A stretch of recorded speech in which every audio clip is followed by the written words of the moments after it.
अल्हम्दुलिल्लाहि रब्बिल आलमीन वस्सलातु वस्सलामु अला सय्यिदिल अंबिया'i वल मुरसलीन व अला आलिहि व अस्हाबिहि अजमईन।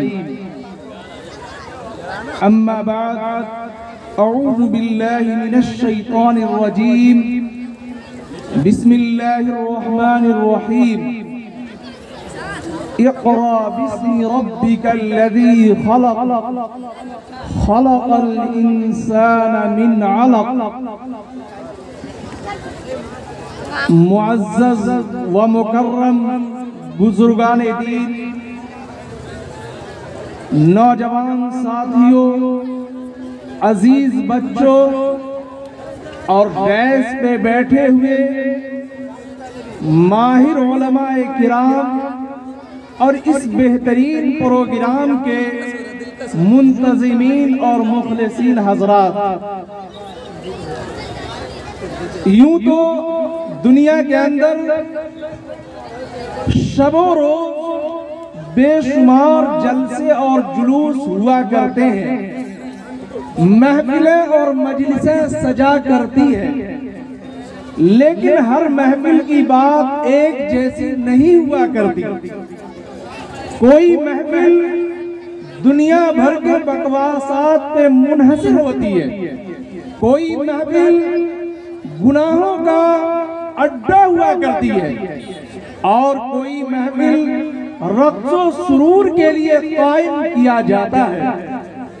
किसी में बेसुर कव्वाली की आवाजें आती हैं तो किसी में ढोल ताशे बजाए जाते हैं, लेकिन आज का ये प्रोग्राम, आज की ये मजलिस यकीनन काबिले मुबारकबाद है और यकीनन अजर के बाइस है, क्योंकि अल्लाह के नबी पाक सल्लल्लाहु अलैहि वसल्लम ने इरशाद फरमाया कि दीनी महफिल में आने वाला, दीन की बातें सुनने वाला और उस पे अमल करने वाला यकीनन अजर का मुस्तहिक हुआ करता है।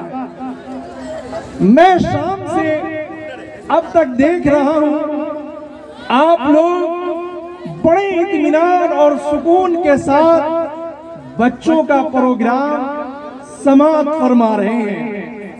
देख रहा हूं कि जो लोग खड़े हैं वो खड़े होकर के पुरसुकून हैं, जो बैठे हैं वो बैठ के पुरसुकून हैं। यकीनन आप बड़े काबिले मुबारकबाद हैं, यकीनन काबिले मुबारकबाद हैं कि आपने बिल्कुल पुरसुकून माहौल में बच्चों को हिम्मत अफजाई की, बच्चों को बेहतरीन अंदाज में आपने सुना और बड़े वकार का सबूत आपने दिया।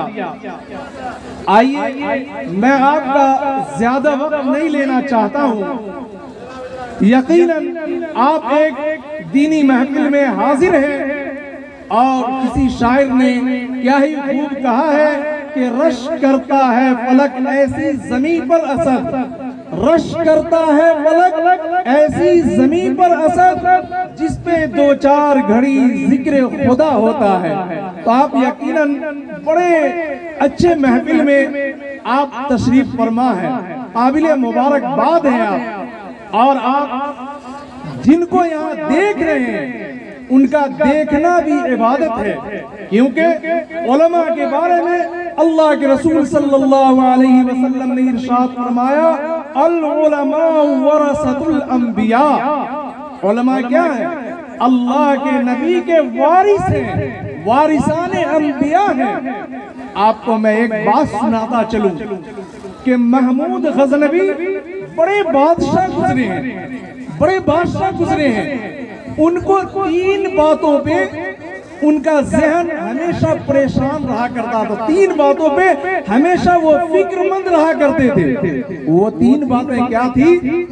एक बात ये कि यही हदीस अल उलमा वरसतुल अंबिया, वो सोचते थे कि मैं बादशाह हूँ और बादशाह तो बड़े नेक काम किया करते हैं। उस वक्त के बादशाह बड़े दीनदार हुआ करते थे, नेकी के काम में खूब हिस्सा लिया करते थे। मदरसा बनाना, मकतब बनाना, दीनी दर्सगाह बनाना, उलमा की कदर करना, किताबें तसनीफ करवाना, ये सब उन लोगों का काम था, वो करते थे।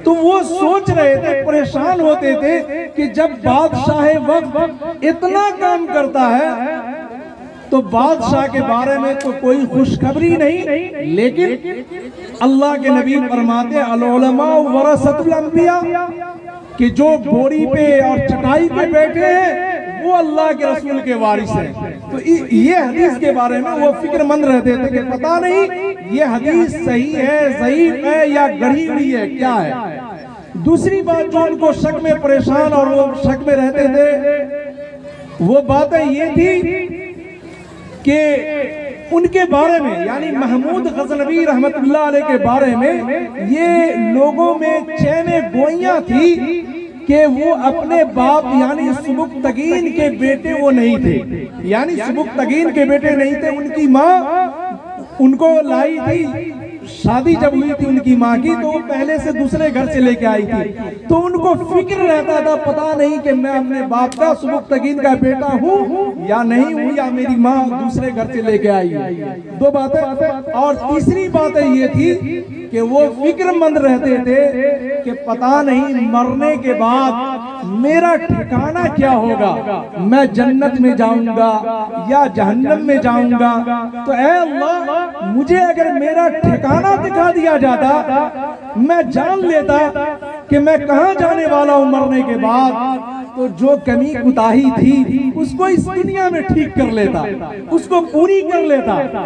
ये परेशान रहा करते थे, इसका जवाब उन्हें कहीं से नहीं मिल पाती थी, वो परेशान थे।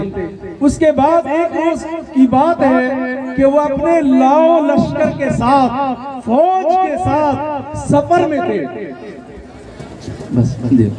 फौज के साथ सफर में जा रहे थे तो देखा कि एक कबाब बेचने वाला कबाब बेच रहा और आग की लौ सुलगा रहा है, और एक तालिब इल्म है जो अल्लाह के रसूल की हदीस वो आग में, वो कोयले के रोशनी में वो लेकर के पढ़ रहा। जब रोशनी तेज होती है तो वो पढ़ने लगता है, और जब रोशनी धीमी पड़ती है तो वो किताब समेट लेता है। बादशाह वक्त महमूद गज़नवी रहमतुल्लाह अलैह ये वाक़या दूर से देख रहे थे।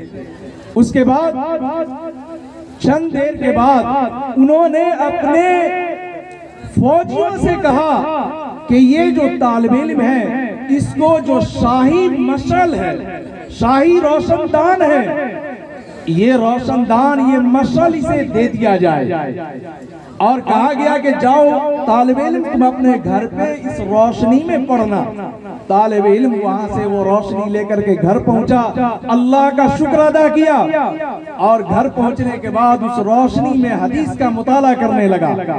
उसी रात में महमूद गज़नवी जब सोते हैं तो ख्वाब में क्या देखते हैं कि अल्लाह के नबी पाक सल्लल्लाहु अलैहि वसल्लम तशरीफ लाते हैं और कहते हैं कि ऐ सुबुक्तगीन के बेटे, ऐ सुबुक्तगीन के बेटे, तूने मेरे वारिसों पे अपना शाही मशअल दे करके बड़ा एहसान किया मेरे वारिसों पर। जा मैं तुझे जन्नत की खुशखबरी दुनिया में सुनाता हूँ। तीनों सवाल का जवाब एक ही बात से उनको मिल जाती है कि मेरे वारिसों यानी तालिब इल्म पर तूने जो शाही मशअल तूने उसको दिया, उसके बदले मैं तुमको जन्नत देता हूँ, जन्नत का खुशखबरी सुनाता हूँ। और ऐ सुबुक्तगीन के बेटे, बात के मसले में भी उनको शक था। तो बहरहाल जो ये उलमाए किराम है ये बड़े कीमती सरमाया है, बड़े कीमती सरमाया है, इनकी कदर करने की जरूरत है। और मैंने एक आयत पढ़ी है, इक़रा बिस्मि रब्बिकल लज़ी खलक़। अल्लाह ताला ने सबसे पहली वही, सबसे पहली आयत जो नाजिल फरमाई है तो उसमें यही कहा कि पढ़ पढ़, यानी जाहिल रहा। इससे मालूम ये हुआ कि जहालत की जिंदगी जानवर की जिंदगी से बदतर जिंदगी है। लिहाजा है ना, और आपको अपने बच्चों को पढ़ाने की फिक्र करनी चाहिए। आइए अब मैं जलसे को आपका ज्यादा टाइम नहीं लेना चाहता हूँ। जलसे का बाज़ाब्ता तौर पर जो एक सिलसिलावार कड़ी दर कड़ी शुरू है। आइए मैं तिलावत कलामुल्लाह शरीफ से इस जलसे को मज़ीद